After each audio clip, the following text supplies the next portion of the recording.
महाराष्ट्राचा आराध्य दैवत छत्रपती शिवराय, छत्रपती राजश्री शाहू महाराज, क्रांतीसूर्य महात्मा ज्योतिबा फुले आणि ज्यांनी तुम्हाला आणि मला माणूस म्हणून जगण्याचा अधिकार दिला, घटना दिली, संविधान दिलं, ते भारतरत्न डॉक्टर बाबासाहेब आंबेडकर. क्रांतीज्योती सावित्रीबाई फुले, राजमाता जिजाऊ माँसाहेब, पुण्यश्लोक अहिल्यादेवी होळकर यांच्या विचारांना विनम्र अभिवादन करते. आज या संवादाच्या कार्यक्रमाच्या निमित्तानं ज्यांचं मनोगत आपण सर्वांनी ऐकलं आणि खऱ्या अर्थानं कार्यकर्त्यापासून नेत्यापर्यंत ज्याची जडणघडण झाली, असे मुक्ताईनगरचे लाडके आमदार आदरणीय चंद्रकांत दादा, आवर्जून तुम्हाला कायदा सुव्यवस्था प्रशासन या संदर्भात माहिती देण्यासाठी उपस्थित असलेले आणि तुमच्या मनामध्ये जो जो प्रश्न असेल त्या प्रश्नाला उत्तर देण्यासाठी मी कटिबद्ध आहे, हा आत्मविश्वास देण्यासाठी उपस्थित असलेले आपले जळगाव जिल्ह्याचे पोलीस अधीक्षक रेड्डी साहेब, या संत मुक्ताबाई महाविद्यालयाचे प्राचार्य ID पाटील सर, आमचे संजय दादा असतील, उमेश दादा असतील, कल्पनाताई, अश्विनीताई, सोनालीताई, व्यासपीठावरील सर्व सन्माननीय सदस्य, तुमच्यातलीच एक युवती म्हणून जिनी मनोगत व्यक्त केलं ती सिमरन, या ठिकाणी उपस्थित असलेल्या माझ्या महिला भगिनी, शिक्षक, शिक्षकेतर कर्मचारी, माध्यमांचे प्रतिनिधी आणि बसायची अडचण जरी झाली असली तरी आम्ही बसून ऐकू ही मानसिकता ठेवून मोठ्या संख्येने उपस्थित असलेल्या माझ्या छोट्या मैत्रिणींनो, माझी दामिनी पथक आणि बीट मार्शलला विनंती आहे, या बाजूला माझे बांधव उभे आहेत त्यांना तिकडे उभे राहू देत आणि बाहेर ज्या मुली आहेत त्यांना आत येऊ देत.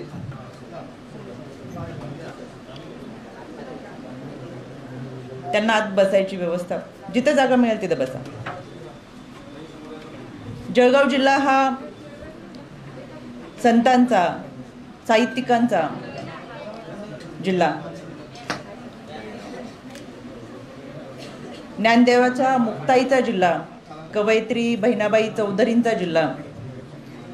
सर्वात अभिमानाचा आणि कौतुकाची बाब म्हणजे ज्या शाळेमध्ये भारताच्या पहिल्या राष्ट्रपती प्रतिभाताई पाटील शिकल्या त्या शाळेतल्या आपल्या विद्यार्थिनी, त्या प्रतिभाताईंचा हा जिल्हा, बालकवींचा हा जिल्हा. जळगावमध्ये 2 दिवसाच्या दौऱ्यावरती मी आहे. काल जळगावमध्ये आल्यानंतर जिल्हाधिकारी कार्यालयामध्ये आढावा बैठक घेतली आणि या बैठकीमध्ये माझ्या समवेत जिल्हाधिकारी होते, SP साहेब होते आणि त्यांचे जे काही प्रश्न आहेत याचा संपूर्ण आढावा आमदार साहेब आम्ही काल त्या बैठकीमध्ये घेतला. यामध्ये काल आपण जे विषय मांडले ते प्रामुख्याने आम्ही घेतले. बीट मार्शल असेल, दामिनी पथक असेल, मुलींच्या सुरक्षितेचा विषय असेल, मिसिंग केसेस असतील, ह्युमन ट्रॅफिकिंगच्या केसेस असतील, या सगळ्या संदर्भात आढावा घेतला. आणि केवळ आढावा घेणं हे आमचं काम नाही, तर राज्य महिला आयोगाचे अध्यक्ष या नात्याने गेले 3 वर्षापासून आम्ही स्वतः यामध्ये काम करतो. प्रत्येक ज्या पद्धतीने मी जळगाव जिल्ह्यामध्ये आले त्याच पद्धतीने गडचिरोली असेल, अहेरी असेल, पालघर, धुळे, नंदुरबार या सगळ्या भागांमध्ये महाराष्ट्राच्या सगळ्या जिल्ह्यांमध्ये जाऊन आले, तिथला आढावा घेतला. तशा पद्धतीच्या सूचना आम्ही सरकारला करतो, आमची यंत्रणा वापरतो. आणि आमदार साहेब, आपण जसं मगाशी उल्लेख केला की आमच्याकडच्या मिसिंग केसेस म्हणजे बेपत्ता मुलींची आणि महिलांची संख्या, यावरती राज्य महिला आयोगाने महाराष्ट्रात फार मोठी कारवाई केली. यामध्ये आम्ही एक्सटर्नल अफेअर मिनिस्टर असतील आणि इंडिया एम्बसी असतील यांच्याशी संपर्क साधून गेल्या वर्षामध्ये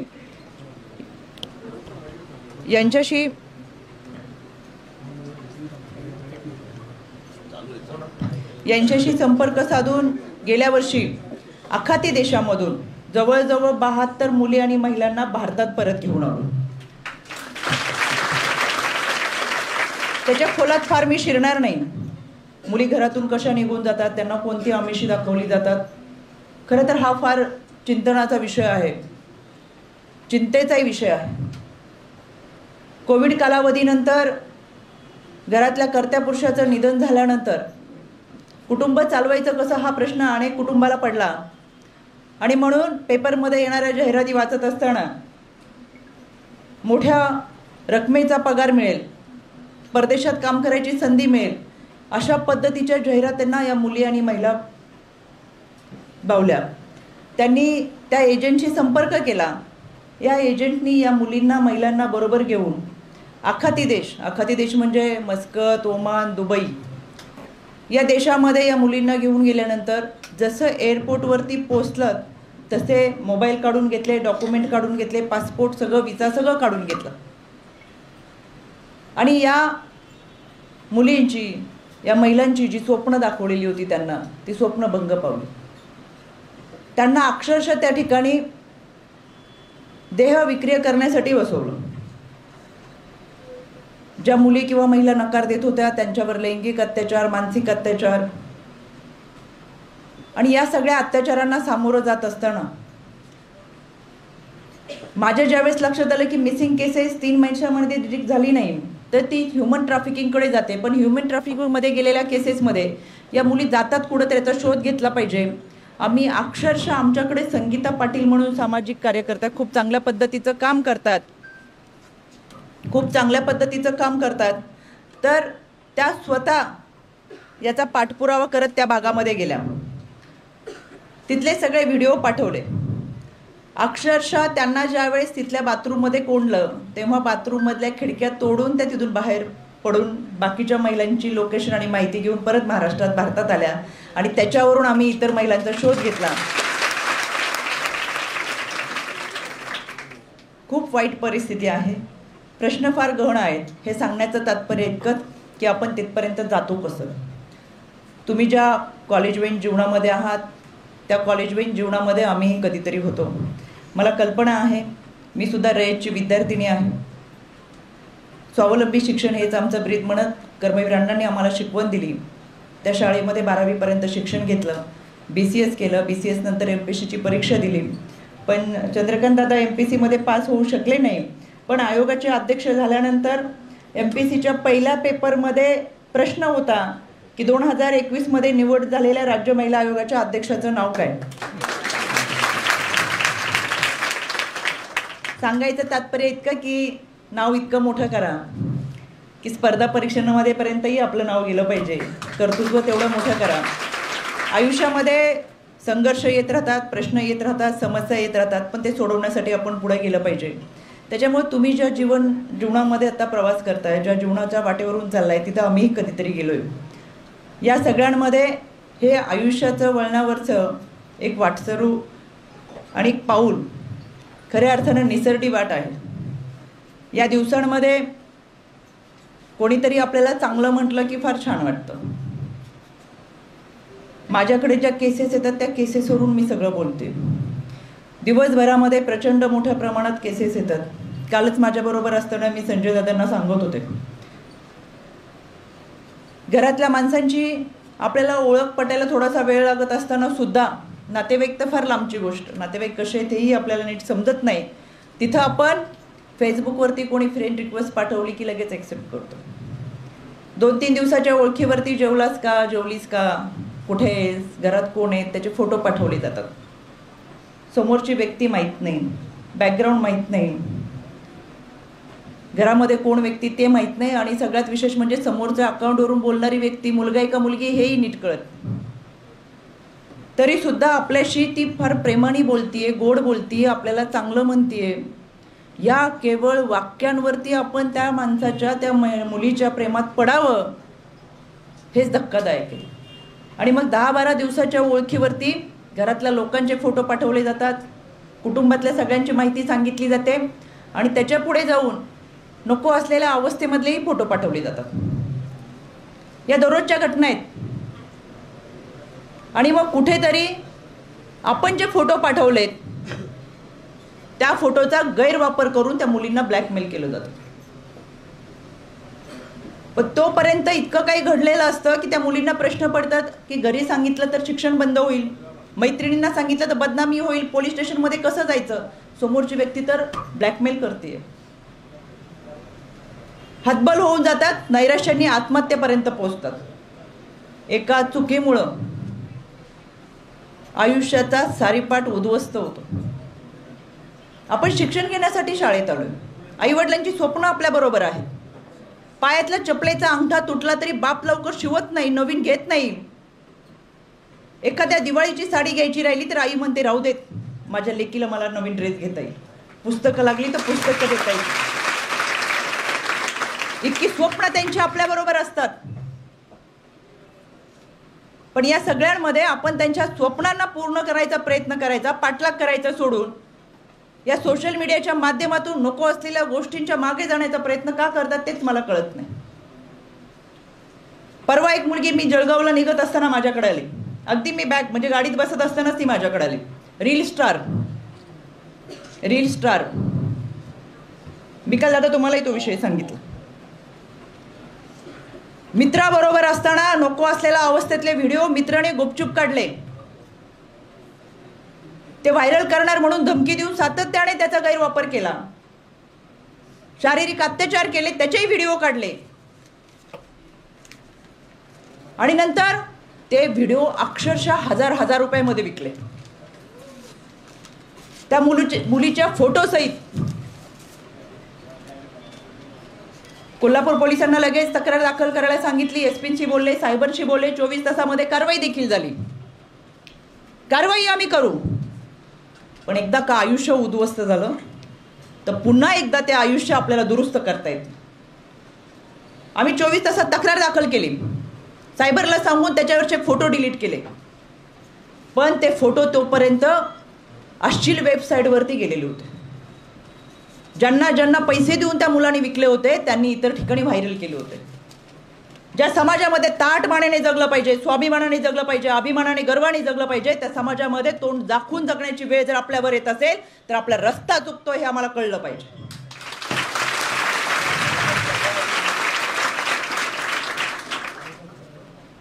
अनेक घटना समाजामध्ये घडतात. अनेक केसेस आमच्याकडे येतात. आम्ही सगळ्या केसेस समोर सांगायला जात नाही. पण या सगळ्यांमध्ये आपली भूमिका फार महत्त्वाची. तुम्ही ग्रामीण भागामधून आलात, मला त्याची कल्पना आहे. त्या भागातले प्रश्न फार मोठे असतात. या सगळ्या प्रश्नांना बाजूला सारून तुम्ही या कॉलेजपर्यंत पोहोचताय, शिक्षण घेताय, तुमच्यामध्ये ती धमक आहे. शिक्षण घेऊन आपल्याला मोठं व्हायचंय, आईवडिलांचं नाव कमवायचंय, स्वतःच्या पायावरती उभं राहायचंय, कर्तृत्व सिद्ध करायचंय. ह्या तुमच्या अपेक्षा पूर्ण झाल्या पाहिजेत. यासाठी आमदार साहेबांनी तुम्हाला शब्द दिलाय आणि मला खात्री आहे राजकारण बाजूला सारून चंद्रकांत दादांनी कायम मुलींच्या सुरक्षतेची काळजी घेतलेली आहे. सत्ता येते आणि जाते, राजकारणाचं काय, पण माझ्या भागामध्ये, माझ्या मतदारसंघामध्ये वाढणाऱ्या मुलींना सुरक्षितता मला देता आली पाहिजे. आणि या सगळ्या महिला भगिनींचा भाऊराय म्हणून मी त्यांच्या पाठीशी उभा राहायला पाहिजे ही जाणीव त्यांनी कायम ठेवली. आणि म्हणून आमदार झाल्यानंतर त्यांनी शाळांना भेटी देणं किंवा ते कार्यक्रम राबवणं केलेत. पण त्याच्या अगोदर सुद्धा प्रत्येक शाळा कॉलेजमध्ये जात, विद्यार्थ्यांशी संवाद साधत, पोलिसांना सूचना देत त्या पद्धतीने सुरक्षता देण्याचा प्रयत्न केला. आमदार साहेब, आज आपण रेड्डी साहेबांना सांगितलं की अशा पद्धतीची सुरक्षता आम्हाला मिळाली पाहिजे.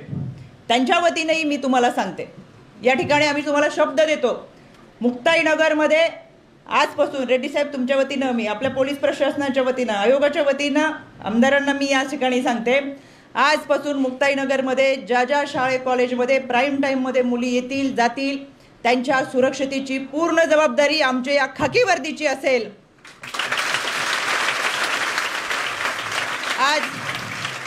आज तुमच्यासाठी आमच्या बीट मार्शल दामिनी पथक, दामिनी पथक आहे ना, थोडंसं तुम्ही बाजूला आहे दोघं, पुढे या, इकडे या, पुढे या, पुढे या,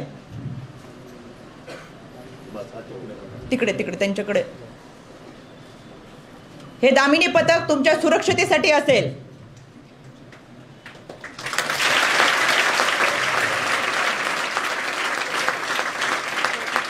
आत्ता सुद्धा हा कार्यक्रम संपल्यानंतर, कॉलेज संपल्यानंतर हे सगळे तुम्हाला बाहेर आपल्या प्रांगणामध्ये दिसतील, गेटपाशी दिसतील. अजूनही तुम्हाला काही समस्या असतील तर यांच्यापाशी जाऊन मोकळेपणाने बोला. शाळा भरायच्या वेळेस, सुटायच्या वेळेस हे सगळे या ठिकाणी उपस्थित असतील, या वर्दीमध्ये असतील. आणि माझी तुम्हाला सूचना आहे, दामिनी पथक तुम्हाला सूचना आहे, या शाळेच्या परिसरात मुक्ताईनगरमध्ये जिथे जिथे कुठे टवाळखोर करणारी मुलं दिसतील तिथल्या तिथं रोडवरती त्यांचा कार्यक्रम.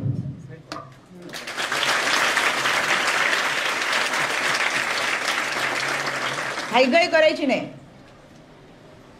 यामध्ये मुलींना जर कोणी त्रास दिला तर त्यांना त्या पद्धतीने कायद्याच्या चौकटीतून शिक्षा झाली पाहिजे. कुणाला सुट्टी द्यायची नाही, मग ते कोणी असू. त्याच्यामुळे आता तुमची जबाबदारी आहे.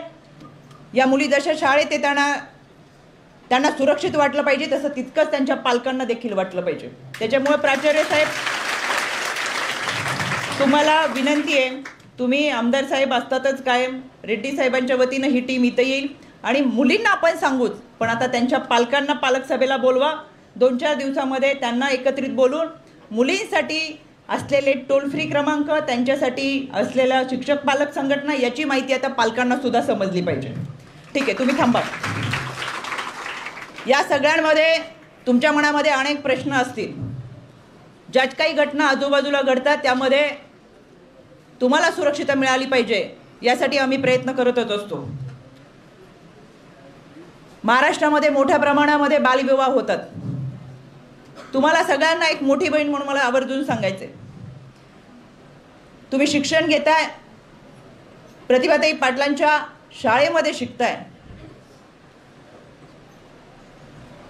आणि या शाळेमधून शिक्षण घेत असताना, ज्या शाळेने भारताला पहिली राष्ट्रपती दिली त्या शाळेमधून शिक्षण घेत असताना तुम्ही देखील तुमच्या पालकांना ठणकावून सांगा, माझं शिक्षण पूर्ण झाल्याशिवाय मी स्वतःच्या पायावर उभी राहिल्याशिवाय लग्न करणार नाही. कारण ग्रामीण भागामध्ये मोठ्या प्रमाणात बालविवाह होतात. 15व्या 16व्या वर्षी बालविवाह होतो. 16व्या वर्षी नको असलेलं बाळंतपण लादलं जातं. त्या मुलीच्या शरीराची वाढ झालेली नसते, मनाची वाढ झालेली नसते, तिच्या गर्भाशयाची वाढ झालेली नसते आणि त्या गर्भाशयामध्ये नवीन जीव वाढत असतो. बाळंतपण होताना एकतर माता मृत्यू होतो किंवा बाल मृत्यू होतो. आणि जरी ते बाळ जन्माला आलं तर ते अशक्त जन्माला येतं. आणि आम्ही म्हणतो उद्याचा महाराष्ट्र आम्हाला सक्षम करायचा आहे, उद्याचा भारत आम्हाला सक्षम करायचा आहे. अरे आमच्या गर्भातून जन्माला येणार बाळच सक्षम नाहीये तर उद्याचा महाराष्ट्र आम्ही कसा सक्षम करणार. पण यासाठी आमच्यातली आई जागी झाली पाहिजे, माझ्यातली आई जागी झाली पाहिजे. आमच्या महिला भगिनी इथं बसले, मी काल देखील सांगितलं, आमच्यातली आई अजून जागी नाहीये म्हणून आमच्या या मुलींचा लग्नाच्या बोहल्याच्या बाजारावरती लिलाव मांडला जातो. हुंडा देणं आणि घेणं कायद्यानं गुन्हा असून सुद्धा हुंडा दिला जातो. बाजारात गेल्यावर कोथंबीरच्या जुड्या घेताना जसा भाव करतो तसा भाव लग्नाच्या बाजारामध्ये होतो. ही महाराष्ट्राची सामाजिक विदारक परिस्थिती. रंग थोडा सावळा असेल तर लाखाचा रेट वाढतो, उंची थोडी कमी असेल तर अजून लाख रुपये द्यावे लागतात. ठणकावून सांगा घरात, माझ्या दिसण्यावर जाऊ नका, माझ्या कर्तृत्वावरती जा. कर्तृत्व माझं श्रेष्ठ असेल, कर्तृत्व माझं मोठं असेल आणि स्वतः ठरवून कुटुंबाला सांगा जो कोणी हुंडा घेणार नाही त्याच्याबरोबर मी लग्न कर. मी स्वतः माझं उदाहरण देते. 1 रुपया दिलेला नाही हुंड्यात, नारळ आणि आम्ही एवढंच चाकणकरांकडे आलोय. आणि मी ठरवताना घरातल्यांना सांगितलं पाटावर बसायचा कार्यक्रम नाही, आपण काय भाजी मंडई नाही, कुणी यायचं पाटावर बसा मुलींना बघायचा कार्यक्रम. कुणी काढली प्रथा, कशा करता, मुलांना बसवा पाटावर, आम्ही बघायला येतो. मुलगा काय करतो, त्याला कोणती व्यसन आहे, त्याचे मित्र कोणते, किती गुन्हेगारी त्याच्यावर नोंद आहेत, ब्लड टेस्ट करा, त्याची बॅकग्राऊंड चेक करा, त्याचं कुंडली बघण्यापेक्षा ब्लडचे रिपोर्ट बघा. हा विचारण्याचा अधिकार तुम्हाला दिलाय बाबासाहेबांनी, घटना दिली आहे, संविधान दिलंय. माझ्या सावित्रीमाईंनी 250 वर्षापूर्वी पुण्यातल्या भिडेवाड्यामध्ये 1848 मध्ये पहिली मुलींची शाळा सुरू केली. का तर पुढे जाऊन माझ्या जिजाऊ सावित्रीच्या लेकी बाबासाहेबांचं संविधान वाचतील म्हणून तिने अंगा खांद्यावर शेणामातीचे गोळे झेलले. एक लुगडं बरोबर घेऊन जायचे, त्यावेळेस त्याला लुगडं म्हणायचे. घरातून निघाली ही माऊली की शाळेत जाईपर्यंत पूर्ण शेणानी चिखलानी घाणीनी भरलेली असायची. शाळेत गेली की तोंड धुवायची, साडी बदलायची, मुलींना शिकवायची. परत शाळेतून घरी येईपर्यंत पूर्ण चिखलानी भरलेली असायची, इतकी समाज कंटक तिच्यावरती चिखलफेक करायची, शिवाय शाप द्यायचे, डगमगली नाही. हो, मी माझ्या 4 मुली असेल तरी शिकवलं. फातिमा बी शेख यांना बरोबर घेऊन तिने मुलींना शिकवलं. कशासाठी शिकवलं? कशासाठी एवढं सगळं तिने केलं? आज ही समाजामध्ये 16 सोमवार, 15 गुरुवार, 14 रविवार करण्यासाठी आमच्या महिला भगिनी वेळ घालवतात. नुकतंच काहीतरी झालं असेल आता. त्याच्यासाठी नाही सावित्रीबाईंनी शिकवलं, याच्यासाठी शिकवलं की तुम्ही बाबासाहेबांनी दिलेलं संविधान वाचा, घटना वाचा, अधिकार वाचा. कोणाच्या भावना मला दुखवायच्या नाहीयेत, पण तरी सुद्धा तुमच्या 16 सोमवारमध्ये कायद्याचा अभ्यास आहे? तुमच्यावर अत्याचार झाला तर कोणता गुन्हा नोंद होतो याची माहिती आहे? पतीने त्रास दिला तर कुठे तक्रार करायची हे तुमच्या गुरुवारच्या पोत्या पुराणामध्ये आहे? हे माझ्या बाबासाहेबांच्या संविधानामध्ये. संविधानाने तुम्हाला घटना अधिकार दिलाय आणि प्रश्न विचारण्याचा अधिकार जो जगामध्ये कुठे नाही तो भारतामध्ये बाबासाहेबांनी दिलाय की तुम्ही प्रश्न विचारू शकता, जाब विचारू शकता, तुमचा हक्क मागू शकता, अधिकार मागू शकता. आणि म्हणून तुम्हाला मला सांगायचे आवर्जून, हे शिक्षण घेत असताना स्वतःच्या पायावर उभे राहा. आई सासरी जाणाऱ्या मुलीला 10 वेळा सांगते, तू सासरी गेली की सगळ्यांचं ऐक. कोणी काय बोललं तर मान खाली घालून ऐकून घे. किती त्रास दिला तरी सहन कर, कारण की तू आता त्या घरात गेलीये तर शेवटचा अंतविधी तुझा त्याच घरातून निघणार आहे. बरोबर ना?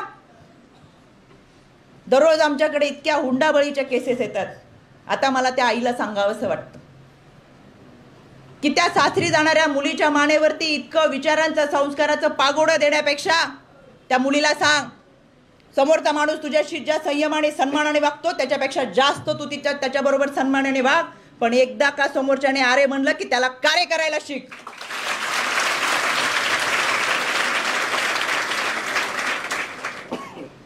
हाडा मांसाचा माणूस किड्या मुंग्यांसारखा जाळला जातो. इतक्या सुशिक्षित महिला, इतक्या सुशिक्षित नवीन लग्न झालेल्या मुली, माहेरवरून गाडी पाहिजे, माहेरवरून फ्लॅटसाठी पैसे पाहिजे म्हणून तगादा लावणारे सासरचे लोक पैसे आणले नाही म्हणून जाळून टाकतात. ही 4 आणे 8 आण्याची किंमत आहे का आमची? किती किंमत आहे? जगण्याचा अधिकार आहे आम्हाला समाजामध्ये. आणि एका रात्रीत ही गोष्ट घडत नाही. अन्याय करणाऱ्यापेक्षा अन्याय सहन करणारा जास्त दोषी असतो. आम्ही अन्याय सहन करत आलो, त्याचं एक दिवस रूपांतर त्या पेटवण्यामध्ये जातं. सहजासहजी पेटवलं जातं. ही समाजाची मानसिकता बदलायची असेल तर तुमच्या मधल्या मातृत्व जागं झालं पाहिजे. प्रतिकार करता आला पाहिजे. जे चुकीचं आहे तिथं ठामपणे विरोध करता आलं पाहिजे. जिथं बरोबर आहे तिथं सगळ्यांनी एकत्र येऊन समर्थन करता आलं पाहिजे. आपण एकत्र शाळेत चाललोय, कुठल्या मुलीची छेडछाड होत असेल तर मला काय करायचं त्याचं म्हणून बाजूला जाऊ नका. तिच्या बरोबरीने ताकदीने उभा राहा. ठामपणे समोरच्याला जाब विचारा, पोलीस स्टेशनमध्ये तक्रार नोंदवा आणि जमलंच तर एकत्र सगळ्यांनी तिथं येऊन त्याला ठोका. रस्त्यावर आम्ही तुमच्या बरोबर आहे. कुणाची हिंमत होणार नाही परत वाईट नजरेने तुमच्याकडे पाहायची. काल मी चोपडामध्ये गेले होते. एका 5-5.5 वर्षाच्या मुलीवरती बलात्कार करून तिची हत्या करण्यात आली. कुठून येतात ही नराधम? हा माणसांचा कळप आहे. या माणसांच्या कळपामध्ये ही हिंस्रश्वापद वावरतात कशी? आणि त्यांचा नायनाट करायचा असेल तर आपल्या सगळ्यांना एकत्र आलं पाहिजे, एकत्र काम केलं पाहिजे, पेटून उठलं पाहिजे, अन्यायाचा प्रतिकार करता आला पाहिजे. आणि याच्यासाठी सावित्रीबाईंनी शिकवण दिली, हातात लेखणी दिली, वाचायला शिकवलं, लिहायला शिकवलं. पण काय वाचायचं आणि काय लिहायचं हे माझ्या बाबासाहेबांनी तुम्हाला शिकवलं. नागरिक शास्त्राची पुस्तकं आम्ही वाचतो, पण सुजाण नागरिक व्हावं असं आम्हाला कधी वाटत नाही. ते होता आलं पाहिजे. आणि म्हणून मी तुम्हाला विनंती करायला आले, तुमच्या सगळ्या विद्यार्थ्यांसाठी असलेला टोल फ्री क्रमांक आहे 1091. कोणतीही तक्रार तुम्हाला कधी कुठे वाटली, शाळेत जाताना, कॉलेजला जाताना, क्लासला जाताना, बाहेर वावरताना कोणी छेडछाड करत असेल, पाठलाग करत असेल, त्रास देत असेल तर 1091 या टोल फ्री क्रमांकावरती संपर्क साधा. या क्रमांकावरती संपर्क करत असताना तुम्ही कॉल केला तर तुमचा कॉल ठेवल्यानंतर दुसऱ्या सेकंदात परत तुम्हाला कॉल येतो आणि प्रश्न विचारला जातो की तुमची अडचण काय आहे, तुम्हाला काय मदत हवी. तुम्ही जर त्यांना सांगितलं की मी ज्या भागामध्ये आहे, मी इथून जर कॉल केला तर मला परत कॉल येतो, तुम्हाला काय मदत हवी. जर मी त्यांना सांगितलं की माझ्या भोवती फार गर्दी आणि मला सुरक्षित वाटत नाही, मला सुरक्षितता हवी, मला भीती वाटते, माझ्या जीवाला धोका वाटतोय, तर पोलीस यंत्रणा तुमचं लोकेशन विचारतात आणि जरी तुम्हाला लोकेशन सांगता आलं नाही तर त्यांच्याकडे लोकेशन डिटेक्ट होतं आणि त्या लोकेशनच्या माध्यमातून ही खाकी वर्दी 5 ते 7 मिनिटापर्यंत तुमच्यापर्यंत पोहोचते. पण आम्हाला नंबरच माहीत नसतो, आम्हाला रील्स माहीत असतात, 1-1 मिनिटाच्या रील्स, ज्या रील्समध्ये घोड्यावरती राजकुमार येतोय आणि राजवाड्यामध्ये आपल्याला घेऊन जातोय आणि आयुष्यभर सुखाचं आयुष्य जगतोय अशी स्वप्न आम्ही पाहतो. त्या 1 मिनिटाच्या रील्सवरून आम्ही आमच्या चंदेरी दुनियाची स्वप्न पाहत जगण्याचा प्रयत्न करतो. पण प्रत्यक्षात असं नाही आहे. कोणीतरी तुमच्यावरती इम्प्रेशन देण्यासाठी भाड्याने बाईक घेऊन येणारा मुलगा सुद्धा तुम्हाला राजकुमारासारखा वाटतो. घरी एक वेळ जेवायची भ्रांत असते, पण तो सुद्धा आपल्याला राजकुमारासारखा वाटायला लागतो. हे वयच तसं आहे, मी फार दोष देणार नाही, पण चांगलं काय वाईट काय हे आपल्याला समजलं पाहिजे. आकाशातले चंद्रतारे माझ्यासाठीच आहेत हे वाटणारं हे वय, प्रत्येक प्रेमगीत आणि विरहगीत माझ्यावरतीच आहे असं वाटणारं हे वय. पण याच वयामध्ये आपल्याला सावरायचं आहे. एकदा का निसरड्या पाऊलवाटेवरून पाय घसरला परत उभं राहता येणार नाही. आईवडिलांची स्वप्न धुळीला मिळतील, आयुष्य उद्ध्वस्त होईल, कुटुंब उद्ध्वस्त होईल, आपण उद्ध्वस्त होऊ, जगणं मुश्किल होऊन जाईल. त्याच्यामुळे जगायचं आहे, प्रेम जरूर करायचं आयुष्यात, पण कधी शिक्षण घ्यायचं, स्वतःच्या पायावर उभं राहायचं. समोरच्याने विचारलं पाहिजे लग्न करशील का, इतक्या ताकदीने स्वतःची कमाई करायची. आता आमच्या आमदार साहेबांनी लाडकी बहीण योजनेच्या निमित्तानं सांगितलं, पहिला आमच्या महिला भगिनींना डॉक्टरांकडे जाण्यासाठी 200 रुपये मागायचे तरी नवऱ्याकडे 5 वेळा सांगावं लागायचं, देता का देता का देता का.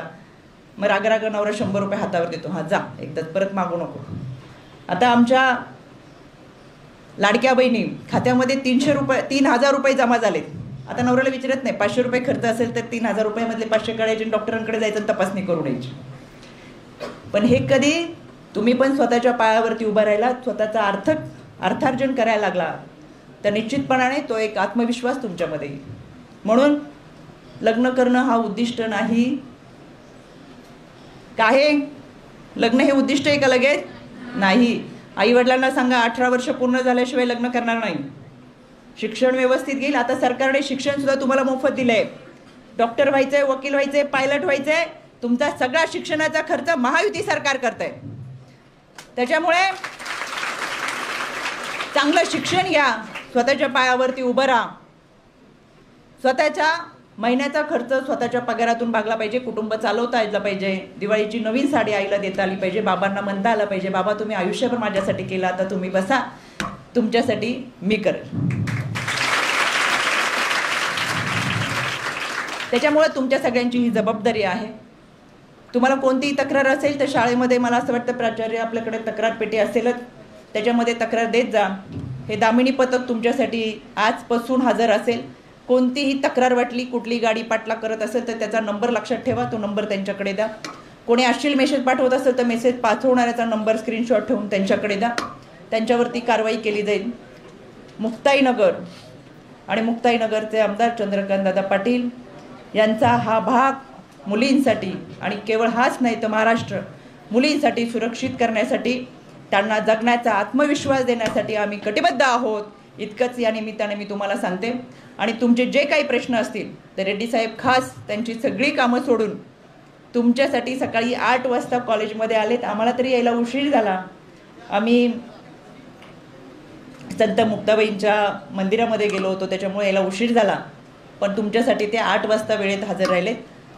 तुमचे काही प्रश्न असतील तर जरूर त्यांना प्रश्न विचारा, तुमच्या प्रश्नांची उत्तर आम्ही देतो. तुमच्या सगळ्यांना मनापासून शुभेच्छा देताना इतके मोठे व्हा की या शाळेमध्ये ID पाटलांनी तुम्हाला 15 ऑगस्ट आणि 26 जानेवारीला प्रमुख पाहुणे म्हणून ध्वजवंदनासाठी बोलवावं. इतके मोठे तुमचे जे काही प्रश्न असतील ते मोकळेपणाने विचारा. ज्यांना विचारता येत नसतील त्यांनी चिठ्ठीवरती लिहून द्या. तेही जमत नसेल तर हा कार्यक्रम संपल्यानंतर दामिनी पथक इथेच खाली थांबलेलं असेल, त्यांच्यापर्यंत तुमचे प्रश्न आणि समस्या पोहोचवा. त्या सगळ्यांसाठी आम्ही तुमच्या सोबत आहोत, तुमच्या पाठीशी आहोत, तुमच्या सुरक्षितेसाठी आहोत. हे मी पुन्हा पुन्हा तुम्हाला सांगते. तुमची सुरक्षा आमच्यासाठी फार महत्त्वाची आहे, त्याच्यासाठी आम्ही कटिबद्ध आहोत. या मतदारसंघामध्ये चंद्रकांत दादांनी प्रत्येकाला तळहाताच्या फोडासारखं जपलं. त्याच्यामुळं आता आपली जबाबदारी आहे. त्यांच्या भाषणामध्ये त्यांनी सगळा उल्लेख केला आहे, मी परत उल्लेख करणार नाही. पण चंद्रकांत दादा काळजी करू नका. आमच्या मातृशक्तीचं, मातृत्व लाल रंगाचं एक वचन असतं, ते म्हणजे सुखाच्या काळात बरोबर आलेला माणूस एक वेळ आमच्या लक्षात राहत नाही, पण दुःखात अडचणीच्या क्षणात आमच्या बरोबर जो उभा राहतो त्याला कधी आम्ही सोडत नाही. त्याच्यामुळे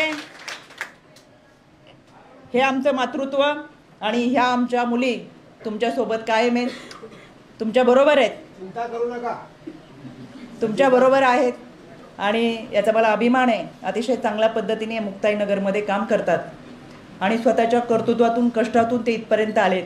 शेवटी त्याचं कर्तृत्व असतं, कष्ट असतं, चळवळीतून आलेला माणूस, संघटनेतून आलेला माणूस. चंद्रकांत दादा तुमच्यासारखीच मी रस्त्यावर बसून आंदोलनं केलेली आहेत.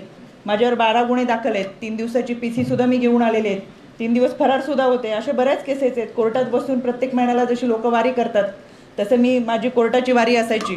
त्याच्यामुळे आंदोलनं करणं वगैरे या सगळ्या गोष्टींमधून गेलो. कारण की आमच्या वडिलांनी आमच्यासाठी कुठला मतदारसंघ ठेवला नाही. माझा वडील साधा शेतकरी, त्याच्यामुळे हे सगळं करावं लागलं. तुम्ही तशाच पद्धतीने आलाय, त्याच्यामुळे आपल्याला 1,500ची किंमत चांगली माहिती आहे. कष्टातून आलेल्या माणसाला 1,500ची किंमत माहीत असते, पण सोन्याचा चमचा तोंडात असणाऱ्यांना 1,500 करणार नाही. कारण हॉटेलमध्ये गेलं की 1,500 रुपये टिप देण्याची पद्धत त्यांची असते. पण माझ्या ग्रामीण भागामध्ये असलेल्या महिला भगिनींना 1,500मधून किराणासाठी मदत होतीये, शाळेत मुलाची फी भरण्यासाठी मदत होतीये, डॉक्टरांकडे जाण्यासाठी काही पैसे लागले तर त्याच्यासाठी मदत होतीये, मुलगी वयात येते, तिला मासिक पाळीमध्ये सॅनिटरी नॅपकिन आई कधी घेऊ शकली नाही, पण आज तिच्या खात्यावर 3,000 रुपये आहेत, तर ती मुलीसाठी नॅपकिन घेऊ शकते. इतकं मात्र नक्की या 3,000मधून होते.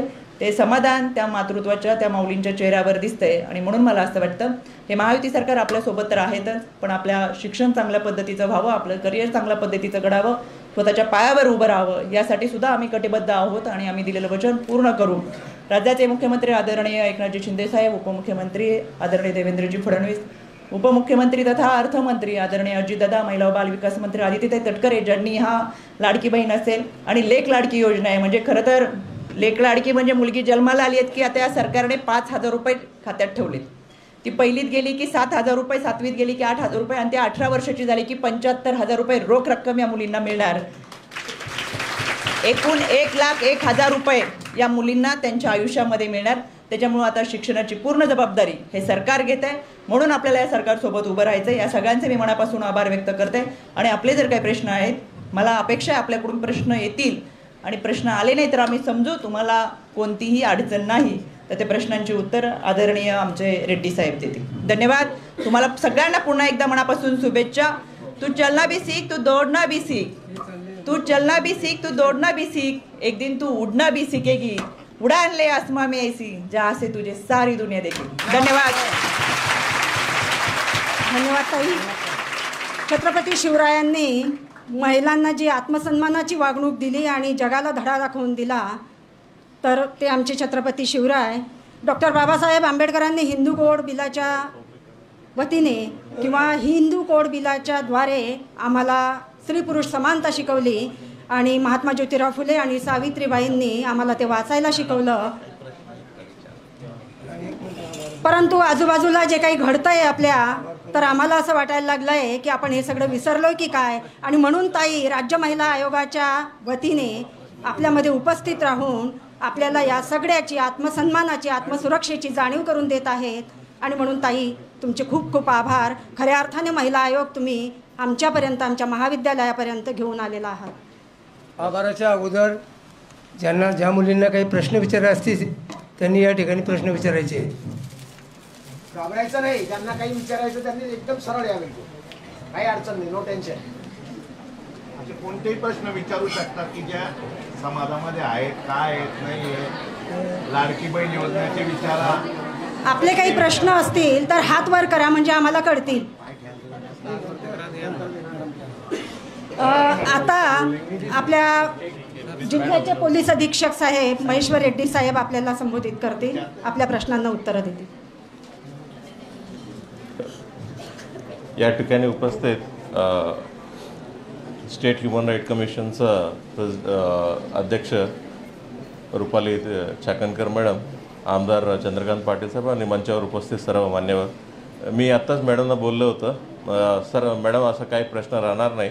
म्हणजे आमचं नॉर्मली जे काही तक्रार येत असतात तर तक्रारावर म्हणजे समजते कोणत्या एरियामध्ये अशी प्रॉब्लेम आहे. म्हणजे या मुक्ताईनगर एरियाचा कोणताही तक्रार म्हणजे अजूनपर्यंत मध्ये काय 7-8 महिना झाला, कमीत जास्त 1 वर्ष झालेलं आहे. म्हणजे आता कुठलाही काय तक्रार नाही आहे. म्हणजे जे हॉटस्पॉट असतं, म्हणजे जे हॉटस्पॉट्स आहेत त्या ठिकाणी आपल्याला नेहमी म्हणजे तिथं प्रत्येक शाळेमध्ये जाणं आणि प्रत्येक आपला अधिकारी असतील, PI असतील, सर्वांना त्या ठिकाणी पाठवलेलं आहे. आणि ज्या शी टीम्स असते, शी टीममध्ये सिव्हिलवरती आपलं पोलीस कॉन्स्टेबल स्वतःहून शी टीममध्ये जाते आणि तिथं जरी कोणी मुलं असतील म्हणजे आपलं पोलीस वर्दी तर येत असतील की म्हणजे जे कोणी मुलं छेडछाड करणारे मुलं आहे तिथून पळून जाणार आहे, म्हणून म्हणजे आपलं सिव्हिलवरती आपलं पोलिसांना पाठवलेलं आहे. आणि सिव्हिलवरती पाठवून त्याचे 2-4 मुलं असतात त्याच्यावरती म्हणजे कारवाई करून घेतलेलं आहे. म्हणजे ते 2-4 मुलांवरती कारवाई केली की म्हणजे आता कारवाई करतायत आणि पोलिसांनी सिव्हिलवरती येऊन कारवाई करते. म्हणून त्यांना जरा एकदा मेसेज गेले की बाकी जे कोणाला म्हणजे मनात असे काही असतील डेअरिंग, ते डेअरिंग बी आता करत नाही. म्हणजे जे अमलनेर आणि जळगाव अशी एरियामधून तक्रार आले होते तरी म्हणजे पूर्ण जिल्हाभरात मॅडम म्हणजे आपला दामिनी पथक असतील किंवा आपला गाडी असते, निर्भया पथकचं गाडी असते 4 व्हीलरचा, ती प्रत्येक शाळे आणि कॉलेजचा त्यांचा एक शेड्यूल देण्यात आलेलं आहे. शेड्यूलप्रमाणे फिरत असतात जेव्हा कॉलेजचं सोडण्याचं वेळ असतील किंवा सुरू होण्याचं वेळ असतील त्या टाईममध्ये. आणि तक्रारपेटी जे तक्रारपेटी आहे म्हणजे प्रिन्सिपल सरांकडे असतात, त्या तक्रारपेटी वेळेवरती आपण ओपन करून बघते आणि ते वेळेवरती ओपन करून बघत असताना कोणत्याही ये एरियामध्ये विशेष काही कंप्लेंट नाही आला. तरी म्हणजे आपल्याला सर्वांचं माहितीसाठी सांगते, म्हणजे काय काय लोकांना कोणी छेडछाड करत असतील, कोणी त्रास देत असतील म्हणजे पोलिसांपर्यंत पोहोचायला तुम्हाला काही भीती असते पोलीस स्टेशनपर्यंत. म्हणजे नवीन कायद्यानुसार म्हणजे आपल्याला EFIR दाखल करता येईल. म्हणजे महाराष्ट्र पोलिसांच्या वेबसाईटवर जा, mahapolice.gov.in, त्याच्यामध्ये सिटिझन सेंटर म्हणून एक असते कॉलम, त्याच्यामध्ये ओपन केलं की तुम्हाला EFIR ओपन करायचं तुम्हाला एक ऑप्शन असतं. EFIRमध्ये तुम्ही डायरेक्टली आम्हाला माहिती देता येईल. म्हणजे तुम्हाला दाखल करायचं असेल तर त्याच्यावरती 3 दिवसात आत येऊन म्हणजे दाखल करायचं असेल दाखल बी करता येईल. आणि काही गोष्टी म्हणजे आम्हाला वाटते की म्हणजे सर्वांचा सुरक्षेच्या दृष्टीने, मुलींच्या सुरक्षेच्या दृष्टीने काही आम्ही स्वतःहून फिर्यादी व्हायचं असेल म्हणजे कधी कधी पोलिसांनी पण स्वतः फिर्यादी होऊन म्हणजे तरी कोणी छेडछाड वगैरे एरिया करत असतील स्वतः येऊन पण फिर्यादी घेऊन आम्ही दाखल करून पुढील कारवाई देखील करते. म्हणजे काय मुली पण म्हणजे आम्हाला प्रत्यक्षात आपलं पर्सनल मोबाईलवरती पण कंट्रोलचं पर्सनल मोबाईल किंवा आमचं पोलिसांचा वेबसाईट असते जळगाव पोलिसांचं, इंस्टाग्राम आणि सर्व सोशल मीडियाचे आहे म्हणजे इझिली अवेलेबल आहे. त्याच्यामध्ये सर मला नाव माझं स्वतःचं नाव सांगायचं नाही, बट या एरियामध्ये अशाच आहे, या एरियामध्ये अशा तर माणसं तर आम्हाला त्रास देत आहेत, बट मला काय तक्रार करायची, माझे नाव पण उघड करायचं नाही. तसेही काय लोकांनी आम्हाला फिर्याद देत असतात. तसे काय असेल तर तुम्ही कोणत्याही मीडियममध्ये आम्हाला अप्रोच करा, ईमेल करा किंवा महाराष्ट्र महापोलीस थ्रू तुम्हाला करता येईल. ईमेलचं बी फॅसिलिटी आहे. आणि त्याच्यानंतर म्हणजे आमचं सोशल मीडियाचं पण अकाउंट आहे, म्हणजे फेसबुक असो इंस्टाग्राम असो दोन्हीमध्ये आमचं अकाउंट आहे. त्याच्यात तुम्ही त्याच्या थ्रू पण आम्हाला तुम्ही कॉन्टॅक्ट करता येईल. म्हणजे कोणत्याही माध्यमातून जरी तुम्ही आम्हाला कॉन्टॅक्ट केला तर डेफिनेटली त्याच्यावरती आम्ही योग्य ॲक्शन डेफिनेटली करणार आहे. आणि निश्चित म्हणजे एरियामध्ये कोणाला असुरक्षितपणा कोणाला वाटणार नाही असं आम्ही सर्व काळजी आणि सर्व स्टेप्स आम्ही घेणार आहे. जसं मॅडमने आत्ताच आदेश दिलेला आहे आमच्या दामिनी आणि निर्भया पथकाला, म्हणजे आत्तापर्यंत जे होतं तर आणखीन चांगल्या पद्धतीनं आम्ही नियोजन करून आणखीन म्हणजे तुम्हाला सर्वांना दिसूनच येईल अशा पद्धतीनं. जरी म्हणजे तुम्हाला आत्ता सर्वांनी सार्वजनिक म्हणजे एवढं मोठा मीटिंगमध्ये सर्वांसमोर सांगायचं नसतील, म्हणजे आमचा लेडी कॉन्स्टेबल्स आहे, इथं कार्यक्रम संपल्यानंतर इथंच राहील. तुम्ही जाऊन म्हणजे एकटा जाऊन तुम्हाला काय भेटून तुम्हाला काय अडचण असेल तर तुम्हाला सांगू शकता. म्हणजे मॅडमनी म्हणजे एकदम करेक्ट सांगितलेलं आहे. म्हणजे जे आता समोरून येणारे असुरक्षित म्हणजे इनसिक्युरिटी अपेक्षा म्हणजे म्हणजे बाहेरचं आहे, बाहेरचे म्हणजे खास करून ऑनलाईनमध्ये जास्त इनसिक्युरिटी आहे. म्हणजे ही काही सिटी एरियामध्ये होत नाही मॅडम. म्हणजे आमच्याकडे पण म्हणजे मी सांगू शकता तुम्ही जे एक्झाम्पल सांगितलं होतं म्हणजे व्हिडिओ काढला ऑनलाईनमध्ये, अशी कमीत कमी दर महिना एखादी आमच्याकडे देखील होत आहेत जिल्ह्यामध्ये. म्हणजे तुम्हाला काही म्हणजे ऑनलाईनचं काय आहे, बाहेरचं दुनिया कसं आहे, बाहेर कशा लोक आहेत ही सर्व माहिती नसताना म्हणजे तुम्ही कोणतरी परिचित झाला, त्याने काहीतरी शेअर केला, नंतर काय काय विपरीत परिणाम झालेला आहे त्याच्यावरती म्हणजे आम्हाला त्यांना समोर येऊन गुन्हा म्हणजे त्यांना नाईलाजानं गुन्हा दाखल केला, नाही तर म्हणजे खूप दिवस त्यांनी ब्लॅकमेल सहन केलं, सर्व खूप काही झालेलं आहे. म्हणजे तुम्ही प्रत्येकाने सोशल मीडिया आणि खास करून ऑनलाईनमधून सतर्क राहणं खूप इम्पॉर्टंट आहे. त्याच्यानंतर एकदा म्हणजे आता कॉलेज लेवलला आणि या लेवलला असताना म्हणजे ऑनलाईनमधून जास्त थ्रेट आहे. एकदा ती पास झालं की मॅडमने एक्झॅक्टली म्हणजे टू द पॉईंट सांगितलेलं आहे. एकदा तुम्ही ही लग्न झाल्यानंतर तुम्हाला फॉर सपोज तुम्ही सेल्फ सफिशियंट नाही आहे, आर्थिक सशक्तीकरण नाही आहे, तुम्ही जरा सेल्फ सफिशियंट नाही आहे, त्याच्यानंतर होणारे प्रत्येक गोष्टी, त्याच्यानंतर तुम्ही लग्न झाल्यानंतर काय होणार आहे, सेल्फ सफिशियंट नाही असेल तर डोमेस्टिक व्हायलन्स होणार, आणि त्याच्यानंतर म्हणजे त्याच्या हुंडाबली आणखीन जे काही प्रकार आहे म्हणजे तुमच्या सोबत होणारे ही सर्व प्रकार आहे. सो सर्वात पहिला म्हणजे कॉलेजमध्ये व्यवस्थितपणे शिकून कॉलेजला आणि शिक्षण असताना व्यवस्थितपणे शिक्षण, त्याच्यानंतर चांगलं काहीतरी इकॉनॉमिकली दुसऱ्यावरती डिपेंडंट नाही होता, तुम्हाला स्वतःच बलावर तुम्ही राहायचं आहे. ही दोन्ही राहिला आणि तुम्हाला कायदा आहे, प्रत्येक गोष्टीसाठी कायदा आहे, पोलीस तुम्हाला डेफिनेटली मदत करतील. म्हणजे तुम्हाला पोलिसांसमोर येण्याचे तुम्ही लाजायचं काही गरज नाही आहे. आणि आता नवीन कायद्यानुसार म्हणजे जर कोणी विक्टीम म्हणजे पोलीस स्टेशनला यायचं नसेल तर पोलीसच म्हणजे आपल्यापर्यंत पोहोचतील. पोलीस म्हणजे आपल्या घरापर्यंत, तेच मॅडम BNSच सांगते. BNSमध्ये पोलीस म्हणजे आपल्याला त्यांचा तरतूद असा आहे की म्हणजे जे 60 आणि त्याच्यापेक्षा जास्त वय झालेले लोक असतील किंवा महिला असतील किंवा कोणी डिसेबिलिटी असतील, अशा लोकांना म्हणजे तरतूद असं क्लिअर कट दिलेलं आहे की तुम्ही त्यांचा प्लेस ऑफ रेसिडेन्स त्यांच्या घरात जाऊन म्हणजे आपल्याला स्टेटमेंट घ्यायचं आहे. विक्टीम असेल किंवा त्यांचा विटनेस असतील कोणत्याही गोष्टी, तुम्हाला पोलीस स्टेशनला यायचं नाही, डेफिनेटली आम्ही घरापर्यंत येऊ, आपलं जे काही फिर्याद आहे आम्ही घेऊ. आणि EFIRचं बद्दल मॅडम सांगतायत. EFIR म्हणजे ते ऑनलाईनमध्ये आत्ता मी सांगितलं होतं, महापोलीसच्या वेबसाईटवर जा, तिथं सिटिझन सेंटर म्हणून एक ऑप्शन असतं, त्याच्यामध्ये गेलं की तुम्हाला फक्त रजिस्ट्रेशन करायचं आहे. रजिस्ट्रेशन प्रत्येकांकडे फेसबुक आहेत ना, जरी फेसबुक अकाउंट ओपन केलं आहे तुम्हाला एवढं तुम्हाला माहिती असेल तर डेफिनेटली त्याच्यात पण तुम्ही रजिस्ट्रेशन करायला काही खूप अवघड नाही आहे. फक्त तुमचं नाव आणि मायनर डिटेल्स असतात आणि त्या डिटेल्स तुम्ही भरलात त्याच्यानंतर तुम्हाला त्याच्यातला ऑप्शन येतात एक्झॅक्टली तुमचा काय कंप्लेंट आहे EFIR साठी. EFIR मध्ये